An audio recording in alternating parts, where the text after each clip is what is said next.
नमस्कार दोस्तों पहलगांव में 26 निर्दोष जो वहां पर टूरिस्ट थे उनको मार दिया गया था और उनका धर्म पूछकर उन्हें गोली मारी गई थी। दोस्तों, इस ऑपरेशन के बाद भारत ने चलाया ऑपरेशन सिंदूर।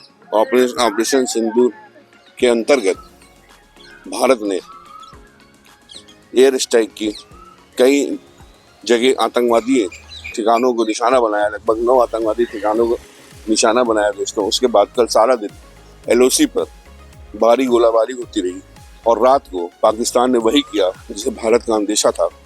रात को भारत में अपना F-16 फाइटर प्लेन और JC फाइटर प्लेन्स बॉर्डर पार करके यहाँ पर एयर स्ट्राइक करने की कोशिश की पाकिस्तान ने।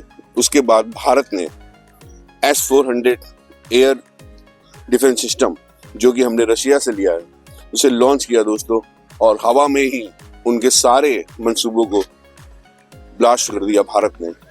एक एक करके उनके सारे फाइटर प्लेन ब्लास्ट हो गए, F-16 से लेके JC फाइटर प्लेन्स तक, और पाकिस्तान के कई सारे ड्रोन्स भी गिराए गए। दोस्तों, सुनने में खबर ये है कि कम से कम पाकिस्तान के 5 फाइटर प्लेन्स गिराए गए हैं दोस्तों।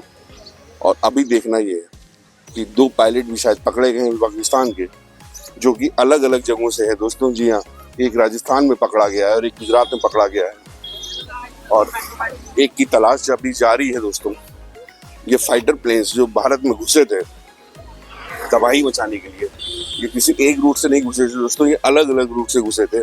कुछ राजस्थान की तरफ से आए थे, कुछ जम्मू की तरफ से आए थे, और कुछ राजस्थान की तरफ से आए थे, और कुछ गुजरात की तरफ से आए थे। इस तरीके से कई जगह से फाइटर प्लेन्स घुसने की कोशिश की है इंडिया के अंदर, लेकिन हमारी जो मोदी सरकार है, हमारी जो सेना है, वो हाई अलर्ट पे थी। उन्होंने उस हमले को डिस्ट्रॉय कर दिया। दोस्तों, पाकिस्तान का एक भी मिसाइल हमारे धरती पर नहीं गिरा, हमारे भारत पर नहीं गिरा। उसका कोई भी फाइटर प्लेन हमारे भारत के अंदर घुस नहीं पाया। दोस्तों, ये है हमारे देश की सेना की ताकत और हमारे प्राइम मिनिस्टर मोदी जी की ताकत। अगर S-400 जो कि 2018 में रशिया से खरीदा गया था दोस्तों, अगर ये डिफेंस सिस्टम नहीं होता तो पाकिस्तान के प्लेन भारत में घुस बाहरी तबाही मचाते दोस्तों। लेकिन हमारी गवर्नमेंट और हमारी सेना को इस चीज़ का पता पहले से था, इसलिए उन्होंने बहुत पहले ही इस डिफेंस सिस्टम को ले लिया था। और ये डिफेंस सिस्टम आज की डेट में सिर्फ दुनिया में गिने चुने 7 देशों के पास है दोस्तों, जिसमें पाकिस्तान नहीं आता दोस्तों। और जब पाकिस्तान के इस हमले को करारा जवाब मिला, हवा में ही उनके मिसाइलों को, उनके ड्रोन को, उनके फाइटर प्लेन्स को मार गिराया गया, उसके बाद दोस्तों भारत ने किया बड़ा एक्शन। जी हाँ दोस्तों, भारत ने ताबड़तोड़ मिसाइलें गिरानी शुरू की पाकिस्तान के ऊपर। INS विक्रमादित्य जो कि खड़ा था गुजरात के बंदरगाह पर, वहां से कराची को टारगेट किया गया। कराची के सारे बंदरगाह को तबाह कर दिया गया दोस्तों। और कराची, इस्लामाबाद, लाहौर जैसे शहरों पर बम गिराए गए, लेकिन सिर्फ आर्मी बेस पे गिराए गए। नागरिकों को इसमें कोई हानि नहीं पहुंची दोस्तों। किसी भी नागरिक जहां पर सिविलियंस रहते थे उनके ऊपर बम नहीं गिराया गया, सिर्फ आर्मी बेसिस पे गिराया गया है, क्योंकि हमला उन्होंने किया था दोस्तों। अब भारत हर हमले का जवाब देने के लिए और हमला करने के लिए सक्षम है। अगर कोई हमें छेड़ेगा तो हम छोड़ेंगे नहीं, ये हमारे मोदी जी का नारा है। और एक बात मैं आपको शेयर करना चाहता हूँ दोस्तों, कल सारा दिन LOC पे गोलाबारी चली है। रात में एयर स्ट्राइक करने की कोशिश की पाकिस्तान ने, और अभी भी सुनने में आ रहा है कि LOC पर भारी फायरिंग हो रही है। तो आपको अलर्ट रहना है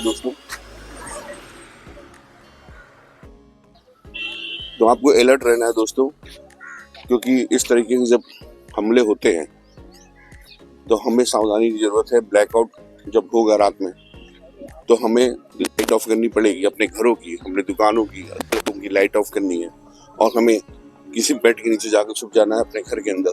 बाकी का काम हमारी मोदी जी, हमारी सेना कर लेगी दोस्तों। फिलहाल कल का जो हमला हुआ है रात 9 बजे के बाद पाकिस्तान के एयरफोर्स घुसने की कोशिश की भारत में, और उसके बाद उनको डिस्ट्रॉय करके रात 11 बजे के बाद जब भारत ने पलटवार किया दोस्तों, तो भारत ने पाकिस्तान की कमर तोड़ दी है। उनको फाइटर प्लेन का नुकसान हुआ, उनको ड्रोन का नुकसान हुआ, उनके सेना का नुकसान हुआ, उनके मिसाइल डिफेंस सिस्टम को, कराची में जो उनका मिसाइल डिफेंस सिस्टम था उसको पूरी तरीके से भारतीय सेना ने नष्ट कर दिया दोस्तों। जी हाँ, भारतीय सेना ने उनके पूरे डिफेंस सिस्टम को तबाह कर दिया है, उनके बंदरगाह को तबाह कर दिया है। जिस तरीके की आर्थिक नुकसान इसमें पाकिस्तान झेल रहा है, मुझे ऐसा लगता है दोस्तों कि अब वो दूसरे देश में मदद मांगेगा, और वो दूसरे देश तो कौन है ये पूरी दुनिया से छिपा नहीं है दोस्तों। लेकिन अब देखना ये है कि पाकिस्तान जैसे लोग देश जो कि वहाँ की जनता ही अपने सरकार का साथ नहीं दे रही है, कब तक इस युद्ध को लड़ता है और कब तक भारत पर अटैक करने की कोशिश करता है। क्योंकि जिस तरीके का अटैक कल भारत ने डिस्ट्रॉय कर दिया, उसके 2 पायलट को भी पकड़ रखा है दोस्तों। ये अलग अलग जगहों से घुसने की कोशिश कर रहे थे, एक राजस्थान से और एक गुजरात से, और अलग अलग प्लान को बना करके अलग अलग बॉर्डर से अलग अलग तरीकों से घुसने की कोशिश की है दोस्तों भारत के अंदर। लेकिन एक जगह से भी ये भारत के अंदर घुस नहीं पाए। हमारे मोदी जी, हमारी सेना इतनी वहां पर अलर्ट थी, एक भी पाकिस्तानी मिसाइल, एक भी पाकिस्तान की सेना का एयरक्राफ्ट या ड्रोन या एक सिंगल सिपाही भी हमारे देश के अंदर नहीं घुस पाया दोस्तों। ये हमारे देश की सेना की ताकत है। रात भर जो जवान सरहद पर थे दोस्तों, उनका पूरा परिवार रात भर चिंता कर रहा था, ऐसा कुछ लोगों ने मैसेज किया दोस्तों। मैं उन लोगों को बताना चाहता हूँ कि सिर्फ उनका परिवार ही नहीं, पूरे देश की जनता जो बॉर्डर पे इस समय हमारे साथ सैनिक लड़ रहे हैं हमारे लिए, उनके लिए परेशान है दोस्तों, उनके साथ खड़ी है। एक आवाज देने की जरूरत है। भारत की जनता आपके साथ बंदे से कंधा मिलाकर चलेगी भारतीय सेना के साथ।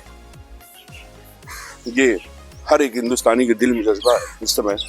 और जहाँ तक बात है भारतीय सेना की, वो बॉर्डर पे लड़ रहे हैं, उनके पीछे हमारे लिए लड़ रहे हैं, तो हमें उनका सपोर्ट करना है। और सपोर्ट ऐसे करना है दोस्तों कि भारत का अगर कोई भी आप आर्मी की मूवमेंट देख रहे हैं, कोई भी आर्मी की बसेस नहीं जा रही है, या आर्मी का टैंक कहीं जा रहा है, या कहीं पर भी एयर स्ट्राइक हो रहा है, तो उसकी वीडियो आपको नहीं बनानी है दोस्तों, और ना ही इस वीडियो को सोशल मीडिया पर तुरंत अपलोड करना है। क्योंकि अगर आपने अपलोड कर दिया तो दुश्मन देश को खबर हो सकती है हमारे आर्मी की मूवमेंट की।